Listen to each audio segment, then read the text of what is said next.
स्वागत है आप सभी का गीता ज्ञान में। हम अध्याय 13 पर हैं और आज जो श्लोक है वो है 22। तो भगवान कह रहे हैं कि इस देह में स्थित आत्मा ही परमात्मा है। उसको उपद्रष्टा, सम्मति देने वाला, धारण पोषण करने वाला, भोक्ता, महेश्वर और परमात्मा ऐसा कहा जाता है। 22वां श्लोक जिसमें भगवान बता रहे हैं कि हमारे भीतर जो आत्मा है वही परमात्मा है। कोई भेद नहीं है। भेद केवल जानकारी का है, ज्ञान का है, स्थिति का है, अवस्था का है, साधक की। आत्मा और परमात्मा दो है ही नहीं। भला पानी बाल्टी का हो या समुद्र का पानी, तो पानी ही है। पानी में तो कोई भेद नहीं। उसकी मात्रा में भेद हो जाता है, उस मात्रा के कारण से उसका नाम बदल जाता है, लेकिन पानी तो पानी रहता है। आत्मा भी और परमात्मा भी कोई भेद नहीं। लेकिन जब वो देह में स्थित कही जाती है तो उसको आत्मा कहा जाता है, और जब उसको ब्रह्मांड में स्थित कही जाती है तो उसको परमात्मा कहा जाता है। देह में स्थित होने के कारण से उसको हम एक सीमित रूप से देख रहे होते हैं। सीमित है नहीं, असीम है।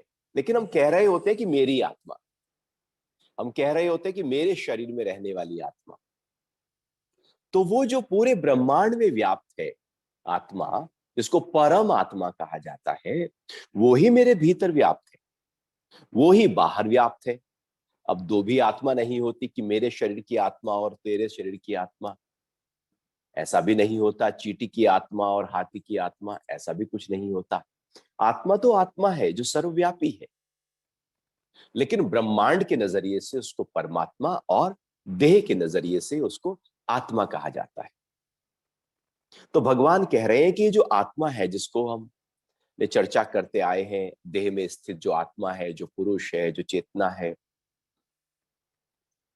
वो परमात्मा ही है।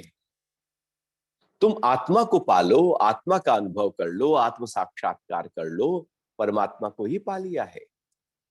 अब परमात्मा को पाने के लिए कुछ अलग से करने की आवश्यकता नहीं है। वो वहीं निहित है, वहीं स्थित है। और इस परमात्मा को अनुभव करने के लिए हमें कहीं बाहर नहीं, बल्कि अपने ही भीतर उतरना होगा। परमात्मा जो रसों का भी रस है, जो आनंद से परिपूर्ण है, जो अक्षय सुख से भरा हुआ है, जो समरस है, जो जीवन में व्यक्ति को चाहिए, उसके मन की स्थिति सबसे ऊंची जो हो सकती है, वो परमात्मा से ही आएगी। वो वस्तु पदार्थ से नहीं आएगी। वो बाहर से आएगी फिर जाएगी। धन आता है, खुशी देता है, जाता है तो कमर तोड़ देता है। संबंध अपने हैं तो अच्छे लगते हैं, टूटने लगे तो वही बुरे लगने लगते हैं। शरीर साथ दे रहा है तो बहुत अच्छा है, बीमार हो जाए तो फिर शरीर के प्रति ही हम कहते हैं कि ये किस तरह से। बाहर की चीजें हमें कुछ समय के लिए तो आनंद दे सकती हैं, लेकिन वो आनंद ठहर जाए, वो रुक जाए, वो नदी की तरह बहने लगे, वो सूरज की किरणों की तरह लगातार चलने लगे, ऐसा नहीं होता। उसके लिए तो आत्मा में उतरना होगा, क्योंकि आत्मा ही परमात्मा है। और पूरी गीता, हमारा अध्यात्म, सब उपनिषद के वाक्य केवल उस आत्मा तक पहुंचाने के लिए। और ये शास्त्र लंबे समय से चले आ रहे हैं, हजारों सालों से चले आ रहे हैं। 5,500 साल पहले तो गीता का उपदेश था। उससे पहले उपनिषद की गंगा बही, वेदों की गंगा बही। सबने उद्घोष क्या किया? उस आत्मा को पाने का उद्घोष यही था कि अपने जीवन को सबसे ऊंचे स्तर पर जी लो। जीवन मिला है, अब ये हमारे ऊपर है कि कैसे जिया जाए। आप रास्ते में सफर कर रहे हैं, अब ये आपके ऊपर है कि आप अपने रास्ते को किस तरह से लेकर चलें। परेशान होकर रास्ता काट रहे हैं या बहुत ही सुखद अनुभूति के साथ अपने रास्ते को काट रहे हैं, ट्रैवल कर रहे हैं। एक है व्यक्ति की पूरी तरह से अपने आप को उसने फर्स्ट क्लास में सफर कर रहा है, सब कुछ सुख सुविधा के साधनों के साथ, पूरे आराम के साथ और पूरी। और एक है कि पूरा परेशान होकर मक्खी मच्छर भीड़, ये प्रॉब्लम ये प्रॉब्लम। एक वो यात्रा है, वो जो भीड़ वाली यात्रा है उसमें भीड़ है, वो जो फर्स्ट क्लास की यात्रा है उसमें लिमिटेड लोग हैं। अध्यात्म भी कुछ ऐसा ही। यहां भीड़ जो चल रही है वो विकार की तरफ है, वो धन की तरफ है, वो पद की तरफ है, वो मद की तरफ है, वो बंधन की तरफ है, वो उलझन की तरफ है, वो समस्याओं की तरफ है, वो भीड़ है। अध्यात्म सिखाता है कि भीड़ से हटकर कैसे जिया जाए, कैसे जीवन को उसके चरमोत्तम लक्ष्य को पाने के लिए क्या किया जाए। और यह आत्मा का अनुभव केवल और केवल उसे ही अपने शरीर में, अपने मन इंद्रियों और बुद्धि में, इनका जो पिता है वो आत्मा है। हमने पिता को अनुभव नहीं किया, जहां से सोर्स है उसको नहीं पकड़ा, हमने केवल बाहर की चीजों को पकड़ा। नतीजा हुआ बाहर की चीजें हिली तो हम हिले। सोर्स को पकड़ लो, बाहर की चीजें रहें न रहें, आए जाएं, आप आनंद में हैं। तो आत्मा को जानना है, इसलिए आत्म साक्षात्कार की बात है, बुद्धत्व की बात है।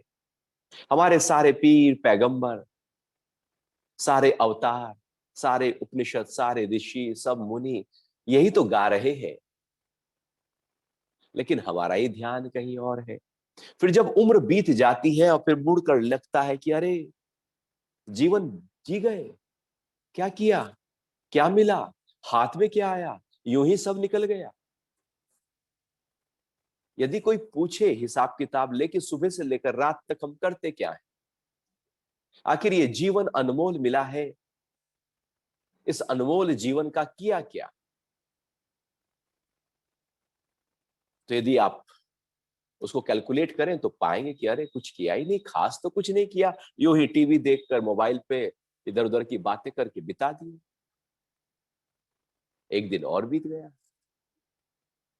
सुबह होती है, सांझ होती है, जिंदगी यूं ही तमाम होती है। जिए जा रहे हैं, जिए जा रहे हैं, सफर को खत्म हम किए जा रहे हैं और पता ही नहीं लग रहा है कि कैसे सफर खत्म हो रहा है। तो भगवान फिर गीता में कह रहे हैं कि जो आत्मा है यही परमात्मा है, इसी आत्मा को अनुभव करना है। यही आत्मा आपको जीवन को सही प्रकार से जीना सिखा देगी, क्योंकि उस आत्मा को उपद्रष्टा, सम्मति देने वाला, अब ये जो आत्मा है ये उपद्रष्टा भी है। उपद्रष्टा बस ऐसे देख रहा है, जैसे कोई कबूतर छत पे बैठा हो और वो देख रहा हो, डाली पे बैठा हो और देख रहा हो नीचे क्या हो रहा है, बस देख रहा है। ऐसे ही आत्मा देख रहा है इस जीवन में क्या हो रहा है, इसके आसपास इर्द गिर्द क्या हो रहा है, सुख दुख लाभ हानि जय पराजय, संबंधी परिवार, स्वास्थ्य बीमारी क्या हो रहा है, बस वो देख रहा है। कुछ फर्क नहीं पड़ रहा उसको। ये शरीर बीमार हो जाए, बुखार हो जाए, आत्मा को नहीं फर्क पड़ता, वो वैसे ही बैठा है। ये शरीर कट जाए, वो आत्मा को फर्क नहीं पड़ता। ये शरीर मर जाए, उस आत्मा को, उपद्रष्टा को फर्क नहीं पड़ता। इस शरीर को चार चांद लग जाए, फर्क नहीं पड़ता। धन से भंडार भर जाए, कोई फर्क नहीं पड़ता। आत्मा को बाहर का कोई फर्क नहीं पड़ता।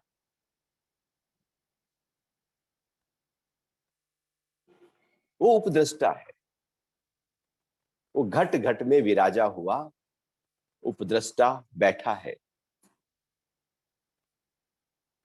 वो जो उपद्रष्टा है वो हम हैं, और हमने उस उपद्रष्टा के भाव को छोड़कर हम पक्षपात में आ गए।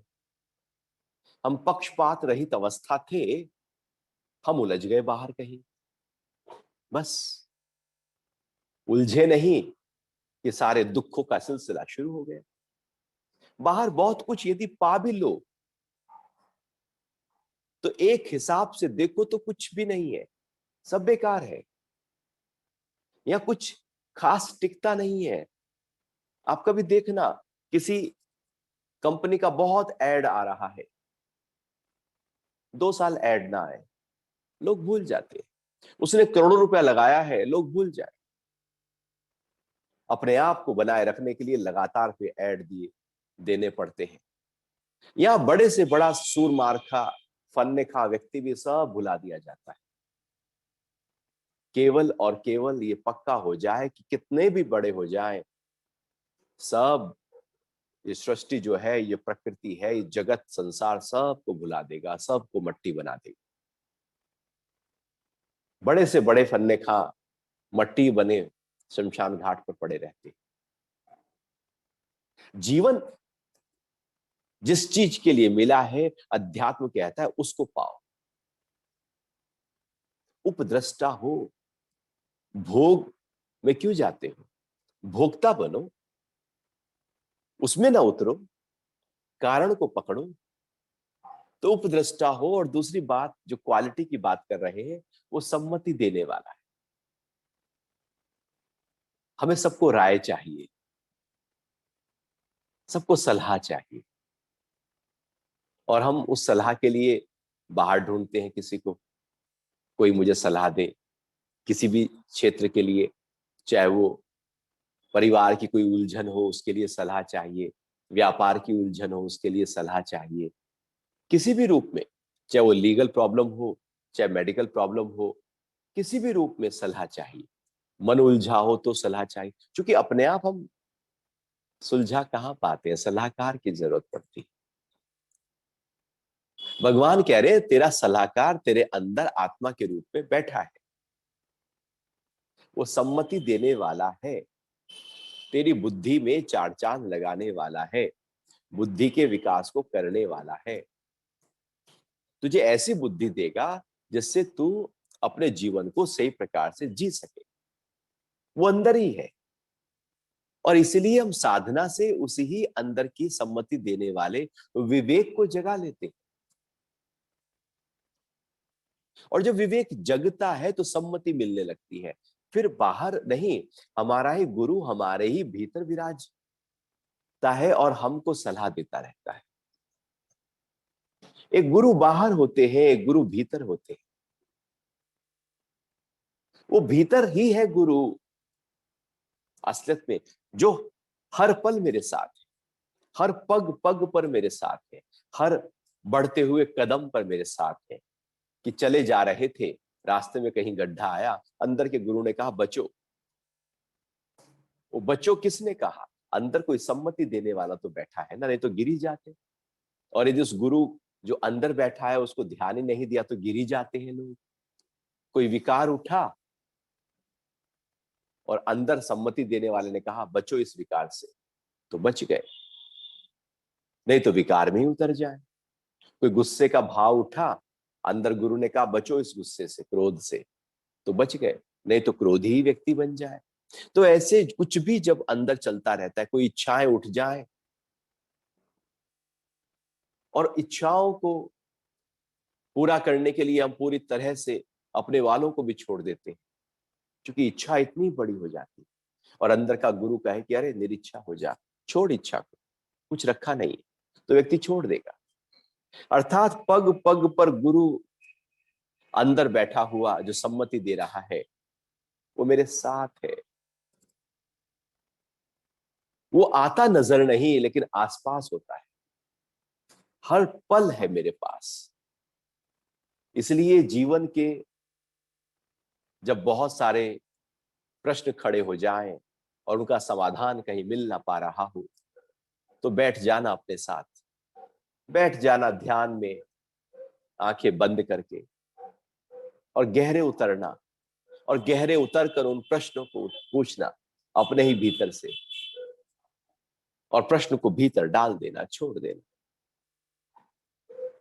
उत्तर आए ना आए आप छोड़ देना प्रश्न को अंदर पूछकर। आप पाएंगे 2 दिन बाद में नहाते हुए, वॉक करते हुए एकदम उत्तर आ गया उसका। कब आएगा पता नहीं, आएगा जरूर, क्योंकि आपने गहरे में प्रश्न कर दिया। अभी हम जीवन के सारे प्रश्न गहरे में नहीं करते, ऊपर ऊपर से करते रहते हैं, और तनाव में, दुख में, उलझन में, परेशानी में उलझते रहते हैं। क्योंकि बहुत ऊपर के प्रश्न थे, उत्तर कहीं गहरे में था, प्रश्न गहरे में पहुंचे तो उत्तर वहां से आए। अब ऐसे ही है कि कोई व्यक्ति आपसे मिलने आए और सोसाइटी के बाहर ही वो खड़ा रह जाए, और वहीं पर सोसाइटी के गेट को ही बजाने लगे, तो आप उतर कर कैसे जाए? वो यदि आपके गेट पर आए और बेल बजाए या नॉक करे तो ही तो आप जाएंगे ना। सही स्थान पर तो व्यक्ति को आना पड़ेगा ना, तभी तो अंदर का व्यक्ति बाहर आएगा। प्रश्न को भी तो पूरे गहरे स्तर पर पहुंचना पड़ेगा ना, तभी तो उसका उत्तर प्रकट होकर हमारे भीतर से बाहर की तरफ आएगा। अब हमारा प्रश्न ही मन के स्तर पर उलझा पड़ा है, वो तो बुद्धि के स्तर पर, विवेक के स्तर पर हम लेकर ही नहीं गए।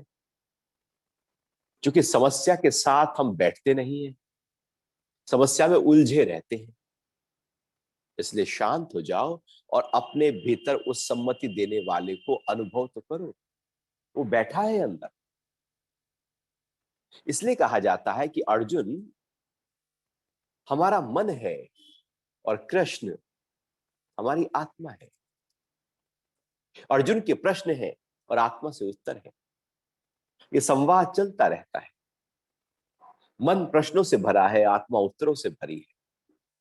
शिष्य प्रश्नों से भरा है, गुरु उत्तरों से भरा है। क्योंकि सम्मति देने वाले को अनुभव कर लिया है। जहां से सारा ज्ञान उत्पन्न हुआ, हम उसी भाव में आ गए। तो फिर तो क्या खाएं, कहां जाएं, क्या करें, क्या ना करें, सबका आंसर अंदर से आएगा। बिना सीखे आएगा, बिना पढ़े आएगा, अंदर से आएगा। तो सम्मति देने वाला हमारे भीतर बैठा है, और फिर कह रहे हैं कि वो धारण पोषण करने वाला भी है। अब आप ही तो बताओ ना कि इस पूरे जीवन को, हमारे शरीर को नरिश कौन करता है? आत्मा के अलावा कौन करेगा? आत्मा ना हो, खिलाओ शरीर को, कुछ नहीं होगा। शरीर में जरा सा भी रत्ती भर भी पाचन हो नहीं सकता। आप खिला दो शरीर को, यदि आत्मा, चेतना, जीवंतता ना हो। वो जीवंतता ही तो है जो सब कुछ परफेक्टली करा रही है। आप खाना खाते हैं, 10 लोग खाना खाएंगे, सबका अपना अपना ब्लड ग्रुप बनेगा। खाना एक था, ब्लड ग्रुप सबका अपना बना, कैसे बन गया? वो कौन है जो ब्लड ग्रुप को भी चेंज कर देता है? वो कौन है जो अन्न से खून बना देता है? वो कौन है जो घास से दूध बना देता है? वो कौन है जो एक दवाई पूरे शरीर में पहुंचा देता है? वो कौन है जो संचार कर रहा है पूरे शरीर का? कौन है धारण पोषण करने वाला? कौन है देखने वाला, सुनने वाला, सूंघने वाला? कौन है सोकर सुबह उठा देने वाला? कौन है उठाकर फिर बाद में सुला देने वाला? कौन है? कौन है जो मेरा पल पल ध्यान रख रहा है? कोई तो है ना, कोई तो है जो ध्यान रख रहा है और सबका ध्यान रख रहा है। पेड़ पेड़ का, पत्ते पत्ते का ध्यान रख रहा है। उसको जीवंतता दिए हुए है, उसको हरापन दिए हुए है। पेड़ में लाखों पत्ते हैं, सबको हरापन दिए हुए। कौन है धारण पोषण करने वाला? कौन है बियाबान जंगलों में सब जीव जंतुओं और पशु पक्षियों का धारण पोषण करने वाला? कौन है? वो आत्मा है जिसने शरीर को धारण किया है। वही शरीर को नरिश कर रही है, उसको जीवन दे रही। इस आत्मा को, चूंकि ये हमें सम्मति भी दे रहा है वो आत्मा, और धारण पोषण भी कर रहा है। जब तक जीवन है इसका पालन भी आत्मा के माध्यम से ही हो रहा है। और फिर वो भोगता है सब कुछ। पहले भी श्लोक में भगवान ने कहा भोगता है।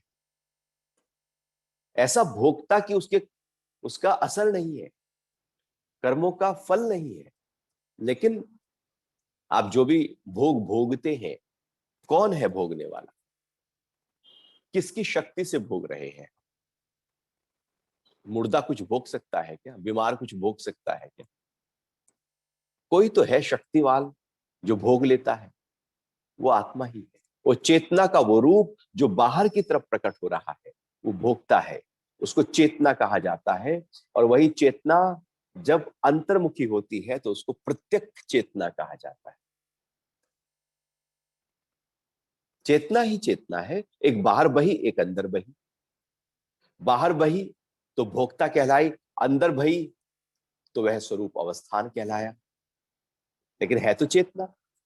क्योंकि चेतना ही तो है जो बुद्धि के स्तर पर आकर बुद्धि को सक्रिय करेगी, मन के स्तर पर आकर मन के सुख दुख लाभ हानि मान अपमान जय और पराजय को अनुभव कराएगी। नहीं तो मन अपने आप कैसे अनुभव करे यदि चेतना ही ना हो? तो चेतना से ही तो ये अनुभव होता है। कोई कांटा चुभता है तो कोई मुर्दे को कांटा चुभाओ तो उसको कुछ होगा थोड़ी।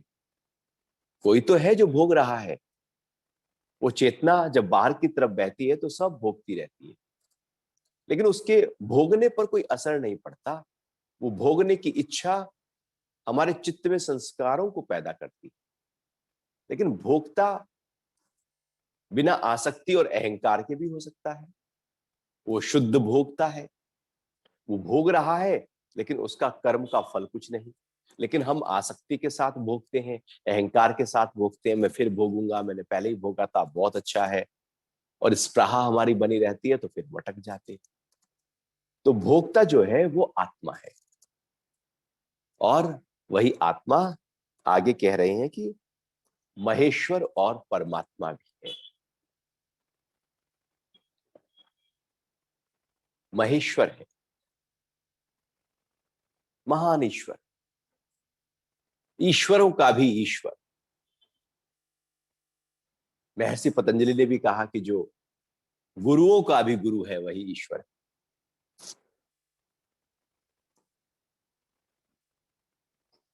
ईश्वर के लिए महर्षि पतंजलि ने एक परिभाषा बताई कि ईश्वर वो है, एक ऐसा पुरुष, एक ऐसा विशेष पुरुष जो कभी भी किसी भी बंधन में नहीं आया, जो कभी किसी विकार कर्म विपाक आशय में नहीं आया। कर्म, कर्म के फल और उसके संस्कार में जो कभी भी नहीं बंधा, ऐसा विशेष आत्मा ईश्वर कहलाता है। कर्म विपाक आशय परामृष्ट पुरुष विशेष ईश्वर।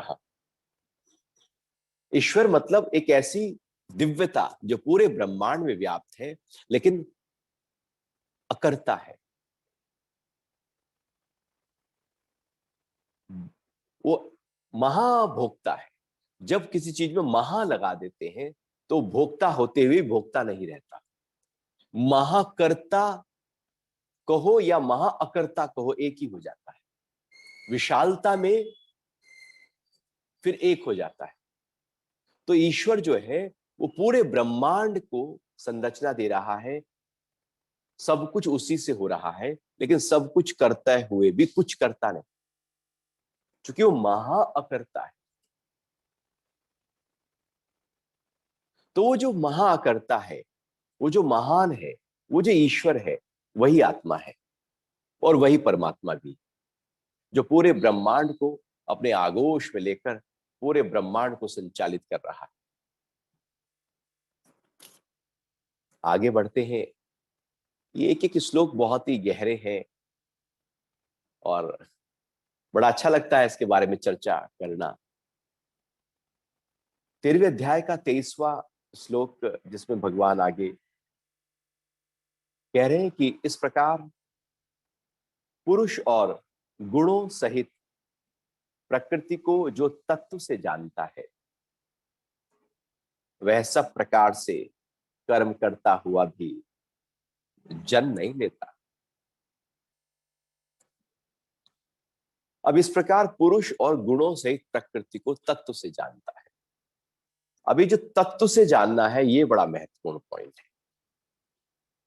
एक है, हमने सुन लिया प्रकृति है, परिवर्तनशील है, अनादि है, 3 गुण से बनी है, परिवर्तन बदलाव होता रहता है, 24 गुण है इसके। अभी हमने पढ़ लिया, ये हमने सुन लिया, ये हमने याद कर लिया, लिख लिया,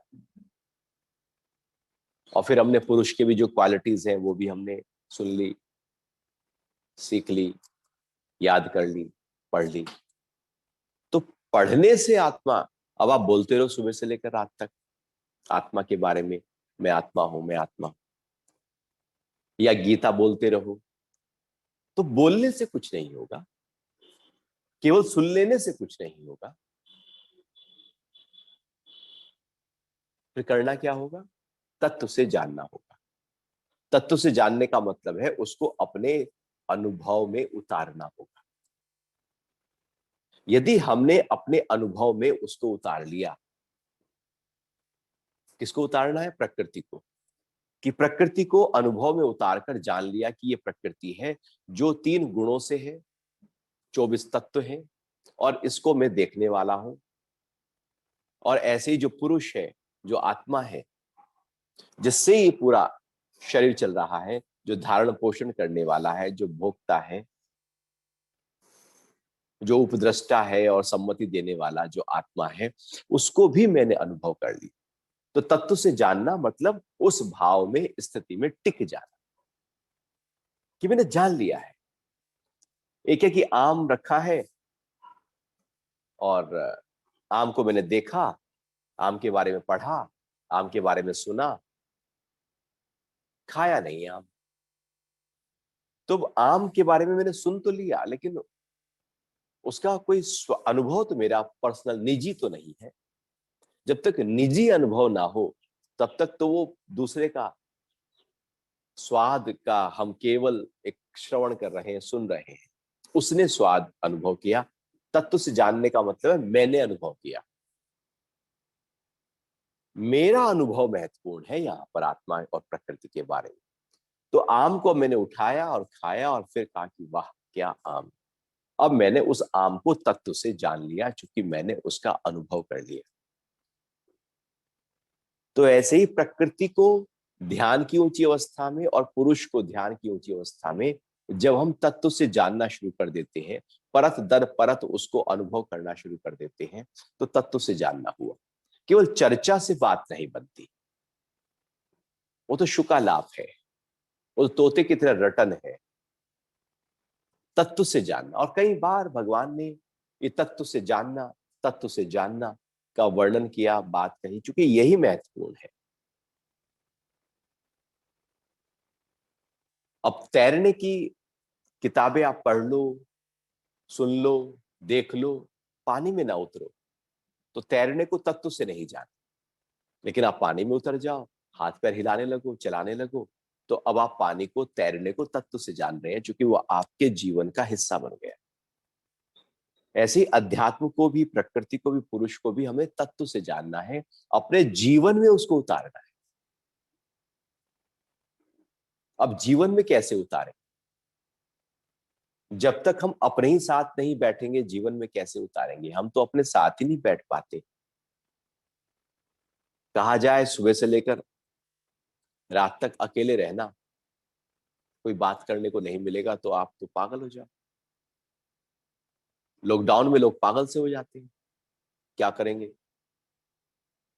और फिर कहा जाए केवल अपने साथ, केवल अपने साथ एकांत में रहना सबसे बड़ी साधना है, हो नहीं पाती। व्यक्ति को तो उठना उठना पड़ा है, उसको तो भागना पड़ा है, उसका मन तो दौड़ रहा है, वो ठहर कहां रहा। जब तक ठहरा नहीं तत्व से ज्ञान कैसे प्राप्त होगा? तत्व से ज्ञान प्राप्त करने के लिए तो अपने साथ होना पड़ेगा। जैसे दही को जमाने के लिए उसमें दूध गर्म करके उसे अच्छी तरह से दही मिलाकर मिक्स करके और फिर ढक के रख देते हैं। अब रख देते हैं उसको, अब हिलाते नहीं। ऐसा थोड़ी है कि बार बार हिला हिला कर देख रहे हैं, वो जमेगी नहीं। उसको रोकना पड़ेगा, ढकना पड़ेगा, रखना पड़ेगा, गर्माहट देना पड़ेगा उसको, तो वो जम जाएगी। ऐसे ही जब एक जरा सी दही को जमाने के लिए हलचल रहित अवस्था चाहिए, अब आप उसे दही जमा के और साथ साथ आप अपने बस में साथ ले जाओ, हिलाते रहो उसको, तो कभी जमेगी नहीं। दही जमाने के लिए स्थिरता चाहिए, तो अपने स्व के भाव को अनुभव करने के लिए क्या स्थिरता नहीं चाहिए? एकाग्रता नहीं चाहिए? ठहराव नहीं चाहिए? जो मन, जो इंद्रियां, जो विषय, जो विकार, जो इच्छाएं इतना उपद्रव कर रही हैं हमारे अंदर, जब तक वो न ठहरे पीछे, हम अनुभव कैसे करेंगे अपने? वो बाल्टी में पानी है, हिलाओ पानी को, तो तली में क्या पड़ा है दिखाई नहीं देगा ना। तो पानी को तो ऊपर के थामना पड़ेगा। तो एकांत, मौन, साधना, ध्यान, ये वो तरीके हैं जिनसे हम तत्व ज्ञान को अनुभव करते हैं। स्वाध्याय,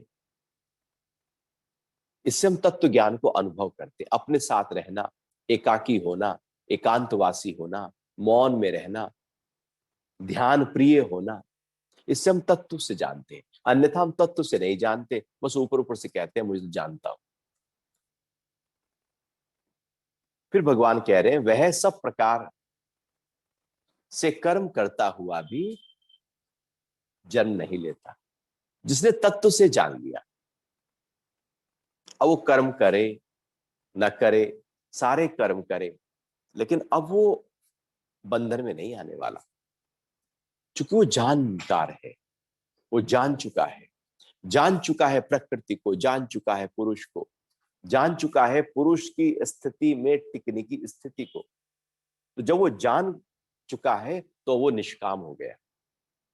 अब सकामता वहां से हट गई, अब इच्छा हट गई, वासना हट गई, अब आसक्ति हट गई, अहंकार हट गया। अब केवल अपने स्व के भाव में टिक कर वो कर्म कर रहा है। वो सुबह उठेगा, नहाएगा, धोएगा, खाएगा, पिएगा, व्यापार देखेगा, परिवार देखेगा, समाज देखेगा, मित्र देखेगा, सब कुछ करेगा, लेकिन वो अपने से जुड़ा हुआ है। अब दूसरे को पता ही नहीं लगेगा, उसे लगेगा जैसे मैं ऐसे ही है।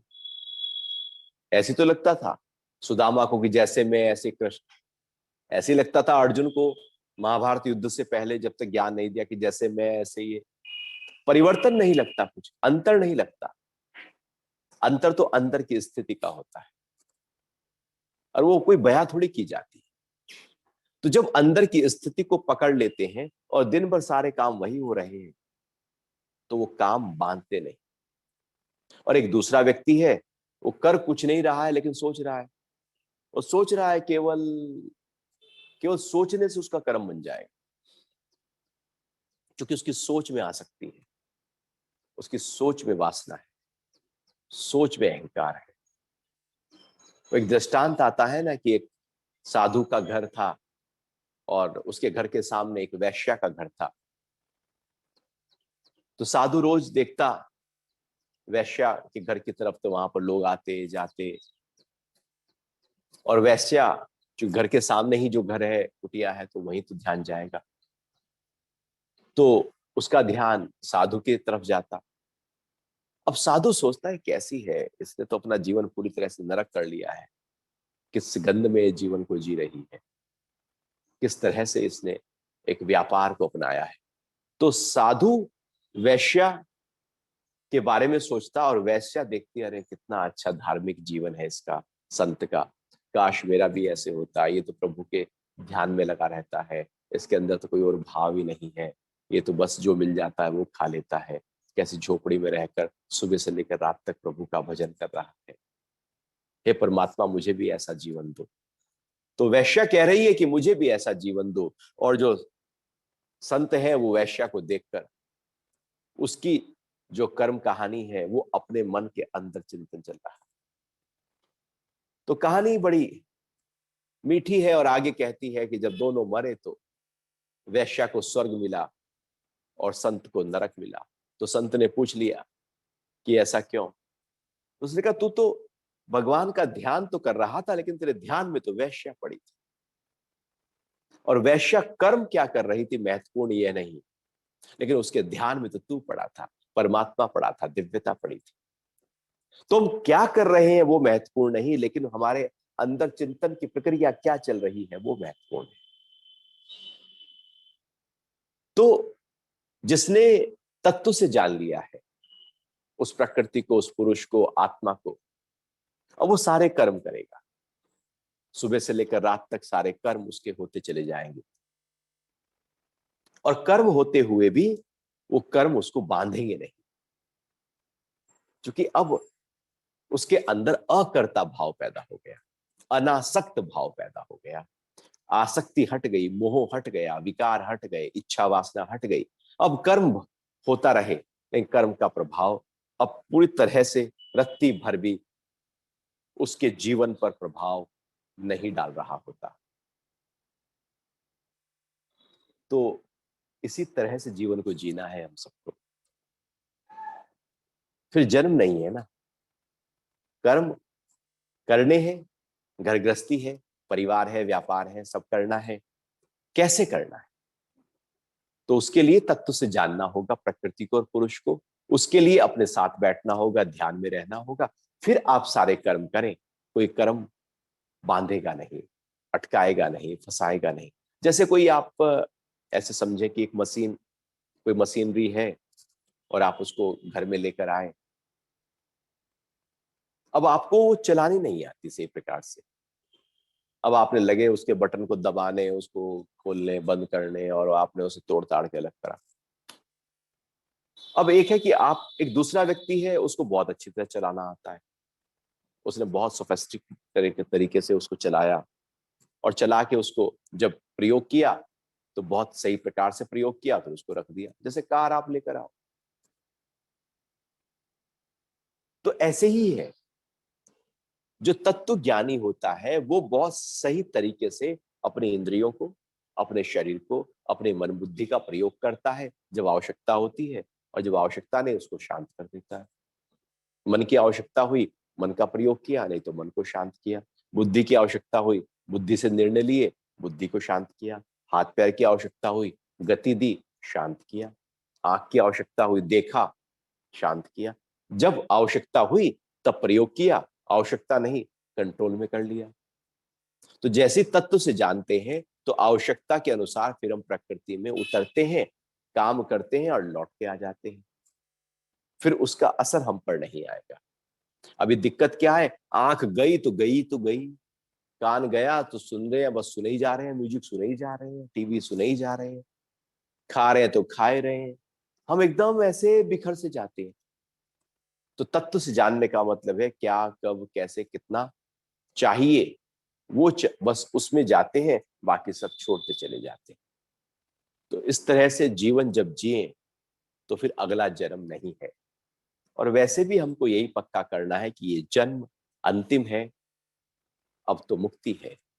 क्योंकि हम उस परमात्मा के ज्ञान को श्रवण कर रहे हैं, सुन रहे हैं, और उस सुखद अनुभूति और उस ऊंची स्थिति में अपने आप को रखे हुए हैं, जो मुझे अंदर से शांति दे रही है।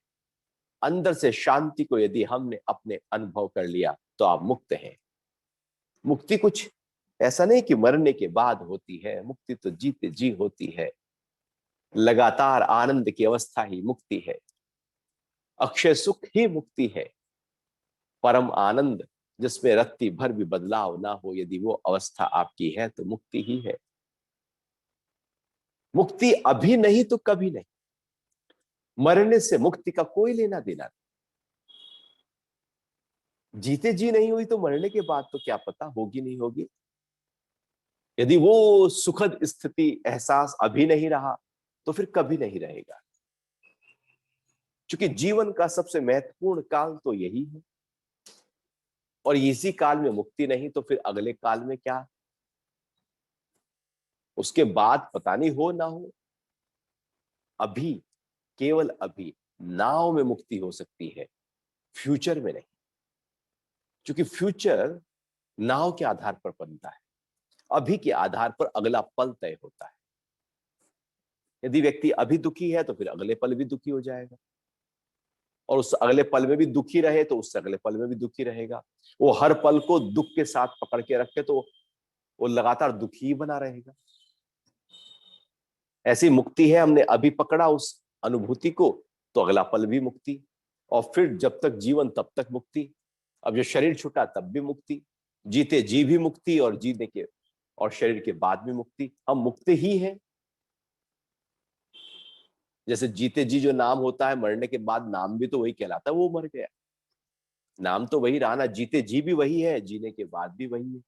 ऐसे ही जीते जी भी मुक्ति है और उसके बाद भी वही मुक्ति का भाव हो सकता है, यदि हम तत्व से जान अनुभव कर लें और उसके लिए अपने साथ ध्यान में उतरना शुरू कर दें। तो मैं तो यही चाहूंगा कि चूंकि अब वातावरण में कोरोना वायरस बढ़ा हुआ है, कोशिश करें, एकांतवास करें, घर में रहें, पौष्टिक भोजन लें। अपने साधना का समय है अपने स्वास्थ्य को ध्यान देने का, समय है मन को सजाने का, संवारने का, एकांत करने का, ताकत देने का। जो अभी तक हो नहीं पाया था उसके लिए अब समय मिला है। प्रकृति ने समय दे दिया, समाज ने समय दे दिया, सरकार ने समय दे दिया, हर रूप से हमें साधना के लिए समय मिल गया। अब उसको हम ऊंचे स्तर पर प्रयोग करें न करें वो हमारी बुद्धिमत्ता है।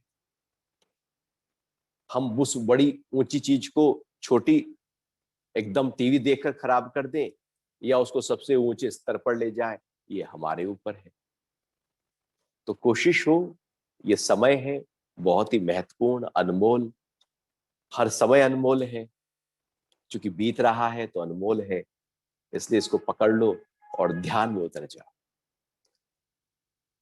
तो इस तरह से ये कुछ श्लोक हुए। अगले श्लोक अब हम अगले सेशन में और सत्संग में करेंगे। अभी आपका कोई प्रश्न उठ रहा हो तो उसमें बात करते हैं। नमस्कार सुरक्षित जी। हरिओम। हमारे सभी दर्शकों का बहुत बहुत स्वागत है। मैं हूँ आपके साथ इला गोस्वामी। तो जो सबसे पहला सवाल आ रहा है गुरुजी, मैं पूछना चाहती हूँ, अपने से जुड़ने या ज्ञान तत्व होने पर क्या हम कोई भी कर्म करें, चाहे अच्छे हो या बुरे, क्या कोई भी कर्म हमको नहीं बांधेंगे? मार्गदर्शन कीजिए। अपने से जुड़ने पर आपके द्वारा किया गया हर कर्म अकर्म हो जाता है, वो बांधेगा नहीं। अब जब आप अपने से जुड़ ही गए तो पाप कर्म कैसे होगा आपसे? जब अपने से जुड़ गए और सब में अपना ही रूप देख लिया तो आप किससे हिंसा करोगे, किससे झूठ बोलोगे, कहां पर अत्याचार होगा? वो जो पाप कर्म है वो अपने से जुड़ते ही डिसॉल्व हो गया। अद्वैत में सारे पाप कर्म गिर जाते, द्वैत में सारे पाप कर्म खड़े हो जाते हैं। तो कर्म अच्छा या बुरा उसकी परिभाषा ही खत्म हो गई, क्योंकि हम अपने से जुड़ गए। अब जो होगा आपसे वो बेस्ट ही होने वाला है, क्योंकि आप उस ऊंची स्थिति में आ गए। आप प्रेम में हैं, मान लो कोई प्रेम में हो, तो अब उस प्रेम के भाव में रहकर वो कौन से कर्म करेगा? वो खाना बना रहा है बहुत प्रेम में, तो खाना कैसे बनाएगा? बहुत प्रेम से बनाएगा। वो खिलाएगा तो बहुत प्रेम से खिलाएगा, वो अपना भी खाएगा तो बहुत प्रेम से खाएगा। अब वो बहुत क्रोध में है जी। अब वो खाना जो बना रहा है तो क्रोध में, सब सब्जी क्रोध में कट रही है, आटा भी क्रोध में गूंदा जा रहा है, बड़बड़ा रहे हैं और क्रोध में जल्लाहट हो रही है। और फिर जब सर्विस की जाएगी खाने की तो भी क्रोध में, ये पड़ी रोटियां खा लो। तो और फिर वो खुद भी खाएगा तो क्रोध में खाएगा। तो भाव जो है हमारे अंदर का वो महत्वपूर्ण है। तो जब हमारे अंदर भाव ही एक हो गया, सम हो गया, प्रेम हो गया, अपने स्व के साथ जुड़ गए, तो मेरे सारे कर्म जो हैं वो उसी ऊंचे भाव के होने लगेंगे। हमारे सारे गलत कर्म गिर जाएंगे, ढह जाएंगे। इसलिए ध्यान में उतरने वाले व्यक्ति के कर्म हिंसा के, क्रोध के, झल्लाहट के नहीं होते, क्योंकि वो अंदर से ही बदल चुका होता है। तो गलत कर्म यदि अपने से जुड़े हैं तो गलत कर्म कोई रहा ही नहीं, बस केवल अकर्म रह गया, कर्म ही नहीं रहा। जी जी। अगला सवाल युवराज राजपूत पूछ रहे हैं, चाणक्य नीति के अनुसार कोई भी व्यक्ति किसी का ऐसे ही मित्र या शत्रु नहीं बन जाता, ये सब कार्यवश ही होता है, क्या ये बात सही है? कोई भी मित्र या शत्रु ऐसे ही नहीं बनता। मित्र और शत्रु को थोड़ा समझो, मित्र क्या है और शत्रु क्या है। जी। आपके स्वार्थ, आपके अनुरूप, आपकी इच्छाओं, जैसा आप चाहते हो उसके अनुसार कोई व्यक्ति उसी रूप के साथ में आपके साथ कार्य करना शुरू करे, आपकी इच्छाओं को पूरा करना शुरू करे, तो आपका मित्र होने लगता है। और कोई आपके उल्टा चलना शुरू कर दे, हाँ। जो आप चाहते हो उसमें रुकावट डालना शुरू कर दे, हाँ। इच्छाओं को मना करना शुरू कर दे, तो आपका बिल्कुल। शत्रु हो जाता है। तो मित्र और शत्रु केवल बाहर नहीं, घर में भी होते हैं। आपके अनुरूप चले तो वो मित्र, और आपके अनुरूप ना चला तो वो शत्रु। तो मेरी इच्छाओं को जो स्वागत करे वो मेरा मित्र हो जाता है, और मेरी इच्छाओं को जो नकार दे वो मेरा शत्रु हो जाता है। तो इस तरह से हर व्यक्ति अपनी इच्छाओं के अनुरूप अपने मित्र बना लेता है। जो उसकी, जैसे जुआरी के साथ जुआरी मिल जाता है तो जुआरी का जुआरी मित्र हो जाता है, क्योंकि दोनों जुआ खेल रहे हैं। शराबी का शराबी मित्र हो जाता है, क्योंकि दोनों बैठकर शराब पी सकते हैं। चरसी का चरसी हो जाएगा, गंजेड़ी का गंजेड़ी हो जाएगा, क्योंकि वो दोनों बैठकर एक दूसरे की इच्छा पूरी करेंगे। चोर का चोर हो जाएगा, क्योंकि दोनों, और ऐसे ही साधु का साधु हो जाएगा, क्योंकि वो दोनों एक दूसरे को ताकत देंगे, उसके सत्संग को बल देंगे। तो जो हमारी रुचि है उसके अनुसार जैसे को तैसा मिले हम अपने मित्र ढूंढ लेते हैं। हाँ। और लेकिन जो मेरी शराब पीने की आदत है और वो शराब पीने के लिए मना करे तो वो मेरा शत्रु हो जाएगा। इसलिए घर में घर के लोग शत्रु बनकर बैठ जाते हैं जो शराब पीने को मना करते हैं।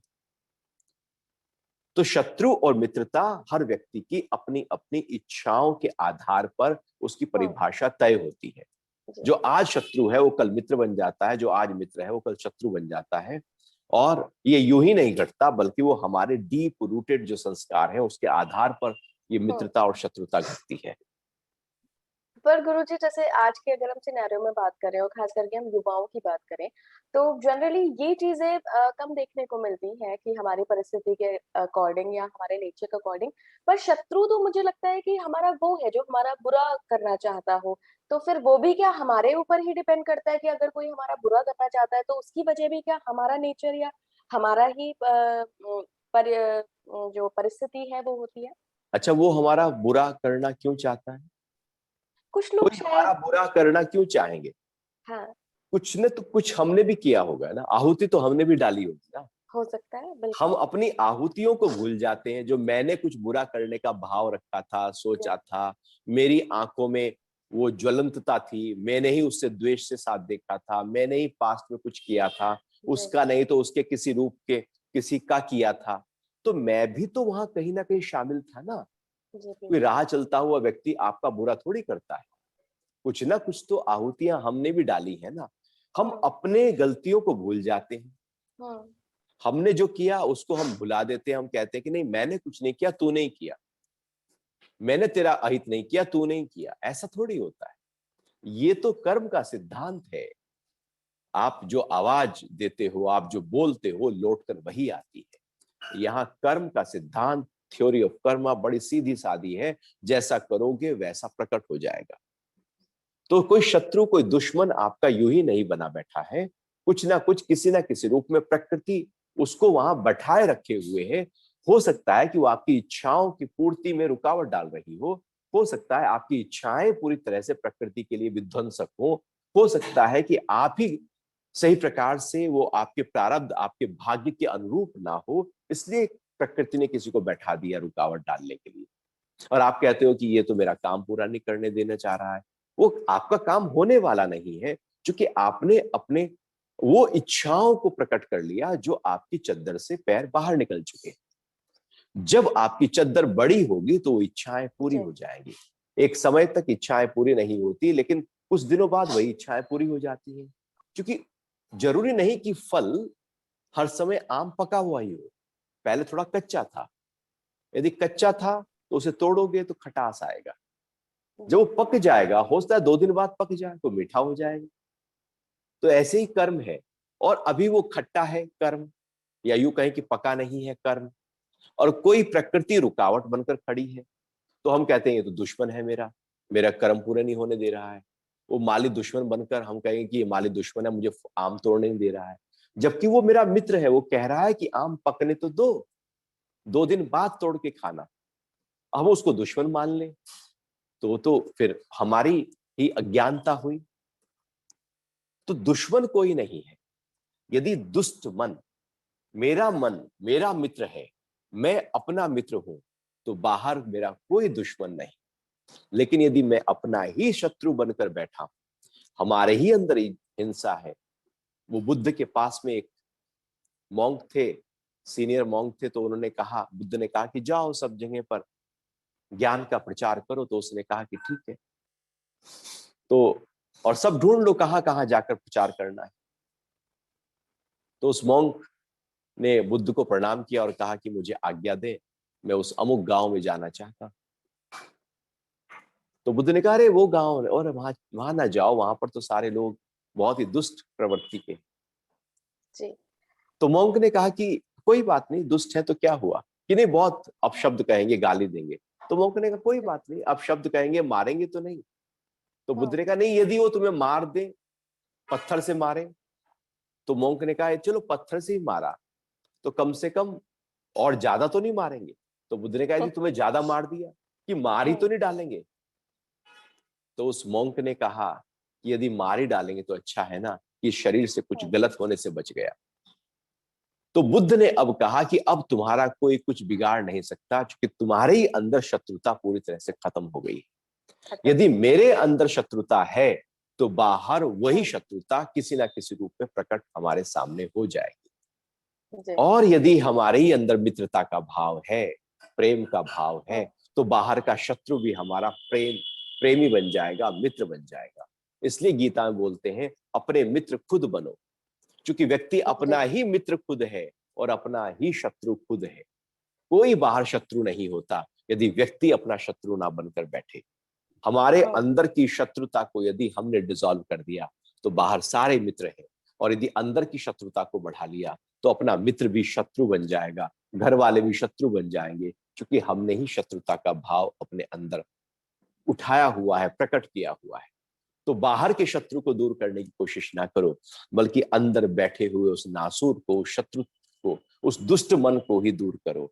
और एक अध्यात्म यही क्रिया करता है, कार्य करता है। बिल्कुल। वो दुष्ट मन को ही पूरी तरह से उसको मित्र बना देता है। बिल्कुल, बिल्कुल। हरिओम। बहुत-बहुत धन्यवाद सुरक्षित जी इस बेहतरीन चर्चा में जुड़ने के लिए। वाक़ई आपकी एनर्जीज़ अगर पॉज़िटिव होंगी तो सामने वाले की एनर्जीज़ भी अगर नेगेटिव है तो वो पॉज़िटिव हो जाएँगी। ये ऊर्जाओं का ही खेल है, तो आध्यात्मिकता की तरफ बढ़िए और हमारे सेशन के साथ लगातार जुड़े रहिए, क्योंकि अब आपसे मुलाकात होगी सोमवार सुबह 8 बजे सुरक्षित गोस्वामी जी होंगे हमारे साथ लाइव। जुड़ना मत भूलिएगा। तब तक के लिए अपना ख्याल रखिए, अपने अपनों का ख्याल रखिए। Stay safe, stay healthy. नमस्कार। जय श्री कृष्णा। हरिओम।